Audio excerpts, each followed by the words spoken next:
All right, here we are in Adobe Photoshop, and I'm going to show you how to incrementally move this t-shirt by 1 pixel and 10 pixels at a time. And it's perfectly accurate. So I'm going to drag a guide out here from my ruler, and I'm just going to hold shift so it snaps. See how it's snapping?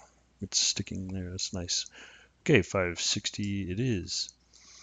So, I mean, if you don't have your ruler, you don't need to even do the guides, but if you don't have your rulers out, you just go view and then rulers. They're here somewhere, right there. Okay, so if I just push an arrow key, right, on the keyboard, 1, 2, 3, 4, 1, 2, 3, 4, they're actually moving that many pixels. So that's what it's doing here. So we can see that this ends right here and it's at 560. So I'm going to incrementally, I'm just going to push, I have the move tool here. I'm just going to go left on my keyboard. 1, 2, 3, 4, 5, 6, 7, 8. Now, if I want to do 10 at a time, I hold shift. Watch this. That's 10, 20, 30. I think I did 4 total. 1, 2, 3, 4. Well, whoops, more than that. Oh, and then there's the 4 I did. Or the 2 it was. So 1, 2, 3, 4, 5. 1, 2, 3, 4, 5.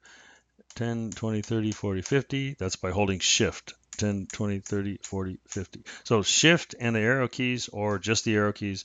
Photoshop used to have it so you could change that and you could have them be whatever you wanted, but I don't know why it's gone now. Um, Anyways, I hope that helped. If it did, let me know in the comments. Hit like. Thanks.